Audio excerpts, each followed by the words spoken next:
Hello friends, ओम श्री गणेशाय नमः। आप सभी का स्वागत है आपके अपने यूट्यूब चैनल पर। फ्रेंड्स, आज हम आपको सोमवती अमावस्या की व्रत कथा, पूजा विधि, शुभ मुहूर्त के बारे में बताएंगे। फ्रेंड्स, वीडियो शुरू करने से पहले आपसे रिक्वेस्ट है, अगर आप हमारे चैनल पर नए हैं और आपने अभी तक चैनल को सब्सक्राइब नहीं किया है तो प्लीज़ सब्सक्राइब कीजिएगा चैनल को, साथ ही प्रेस कीजिएगा बेल आइकन को, जिससे नए वीडियो से रिलेटेड नोटिफिकेशन आपको तुरंत प्राप्त हो सके। और वीडियो पसंद आने पर वीडियो को लाइक और शेयर जरूर कीजिएगा और कमेंट बॉक्स में ओम श्री गणेशाय नमः जरूर लिखिएगा। अमावस्या तिथि के दिन स्नान, दान तथा अन्य धार्मिक कार्य किए जाते हैं। हर अमावस्या की तरह चैत्र अमावस्या के दिन भी पूर्वजों के पूजन का विधान है। इस बार चैत्र अमावस्या यानी चैत्र मास की कृष्ण पक्ष की अमावस्या तिथि 12 अप्रैल 2021 दिन सोमवार को पड़ रही है। सोमवार को होने के कारण जहां एक और यह सोमवती अमावस्या कहलाएगी, वहीं खास बात यह है कि यह साल 2021 में यही एकमात्र सोमवती अमावस्या पड़ेगी, जिसके चलते इस बार यह दिन और भी ज्यादा महत्वपूर्ण हो गया है। सनातन धर्म में सोमवती अमावस्या को बहुत विशेष माना गया है। वर्ष भर में एक या दो बार ही ऐसा हो पाता है जब अमावस्या सोमवार को पड़े। इस दिन ग्रह नक्षत्रों की स्थिति विशेष होती है। पीपल की पूजा के कारण इसे अश्वत्थ प्रदक्षिणा व्रत भी कहते हैं। ग्रंथों में कहा गया है कि सोमवार को अमावस्या बड़े भाग्य से आती है। पांडव भी पूरे जीवन तरसते रहे, परंतु उनके संपूर्ण जीवन में सोमवती अमावस्या नहीं आई। चैत्र अमावस्या पर कई धार्मिक कार्य किए जाते हैं। मान्यता है कि पितरों को मोक्ष की प्राप्ति और सद्गति के लिए अमावस्या का व्रत करना चाहिए। इस व्रत को करने से न सिर्फ पितरों को मोक्ष व शांति मिलती है, बल्कि व्रतधारी को अमोघ फल मिलता है। पुराणों के अनुसार सोमवती अमावस्या पर स्नान दान करने की भी परंपरा है। वैसे तो इस दिन गंगा स्नान का विशिष्ट महत्व माना जाता है, परंतु जो लोग गंगा पर स्नान नहीं कर पाते हैं, वे घर में नहाने के पानी में गंगा जल डालकर स्नान कर सकते हैं और शिव पार्वती और तुलसी जी का पूजन कर सोमवती अमावस्या का लाभ उठा सकते हैं। सोमवती अमावस्या के दिन सुहागिन महिलाएं अपने पति की दीर्घायु के लिए व्रत करती हैं। मान्यता के अनुसार इस दिन पितरों का तर्पण करने और उनके निमित्त दान करने से आपके पूरे परिवार पर पितरों का आशीर्वाद बना रहता है, जिससे आपके घर में खुशहाली और शांति बनी रहती है। कुंडली में पितृदोष निवारण के लिए भी यह दिन बहुत उत्तम माना गया है। सोमवती अमावस्या का शुभ मुहूर्त। अमावस्या तिथि प्रारंभ होगी 11 अप्रैल 2021 दिन रविवार को प्रातः 6:05 से और अमावस्या तिथि का समापन होगा 12 अप्रैल 2021 दिन सोमवार को प्रातः 8:02 पर। सोमवती अमावस्या की पूजा विधि। मान्यता के अनुसार इस दिन सुबह जल्दी उठकर स्नान कर ले। यदि घर में गंगा जल हो तो नहाने के पानी में थोड़ा सा गंगा जल अवश्य मिला ले। इसके बाद नए वस्त्र पहनकर प्रभु की आराधना करें। इसके बाद तांबे के लोटे में पवित्र जल लेकर सूर्य देव को अर्घ्य देने के बाद पितरों के निमित्त तर्पण करें। इस दिन उपवास करें और किसी जरूरतमंद को दान दक्षिणा दें। सोमवती अमावस्या के दिन पीपल के पेड़ की पूजा का भी विधान है। महिलाएं पीपल के पेड़ पर दूध, जल, पुष्प, अक्षत और चंदन से पूजा करें।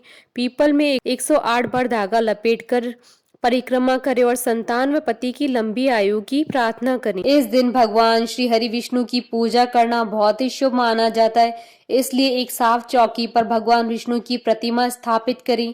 इसके बाद उन्हें चंदन का तिलक लगाएं और उन्हें पीले फूलों की माला, पीले फूल, ऋतुफल आदि अर्पित करके उनकी पूजा करें। भगवान विष्णु की विधिवत पूजा करने के बाद सोमवती अमावस्या की कथा पढ़ें या सुनें और भगवान विष्णु की धूप व दीप से आरती उतारें।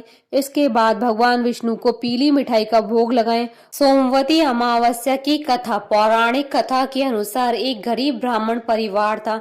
उस परिवार में पति पत्नी के अलावा एक पुत्री भी थी। वह पुत्री धीरे धीरे बड़ी होने लगी। उस पुत्री में समय और बढ़ती उम्र के साथ सभी स्त्रियोचित गुणों का विकास हो रहा था। वह लड़की सुंदर, संस्कारवान व गुणवान थी, किंतु गरीब होने के कारण उसका विवाह नहीं हो पा रहा था। एक दिन उस ब्राह्मण के घर एक साधु महाराज पधारे। वो उस कन्या के सेवा भाव से काफी प्रसन्न हुए। कन्या को लंबी आयु का आशीर्वाद देते हुए साधु ने कहा कि इस कन्या की हथेली में विवाह योग्य रेखा नहीं है। तब ब्राह्मण दंपत्ति ने साधु से उपाय पूछा कि कन्या ऐसा क्या करे कि उसके हाथ में विवाह योग बन जाए। साधु ने कुछ देर विचार करने के बाद अपनी अंतर्दृष्टि से ध्यान करके बताया कि कुछ ही दूरी पर एक गांव में सोना नाम की धोबिन जाति की एक महिला अपने बेटे और बहू के साथ रहती है, जो बहुत ही आचार विचार संस्कार संपन्न तथा पति परायण है। यदि यह कन्या उसकी सेवा करे और वह महिला उसकी शादी में अपनी मांग का सिंदूर लगा दे, तो उसके बाद इस कन्या का विवाह हो तो इस कन्या का वैधव्य योग मिट सकता है। साधु ने यह भी बताया कि वह महिला कहीं आती जाती नहीं है। यह बात सुनकर ब्राह्मणी ने अपनी बेटी से धोबिन की सेवा करने की बात कही। अगले दिन कन्या प्रातः काल ही उठकर सोना धोबिन के घर जाकर साफ सफाई और अन्य सारे काम करके अपने घर वापस आ जाती।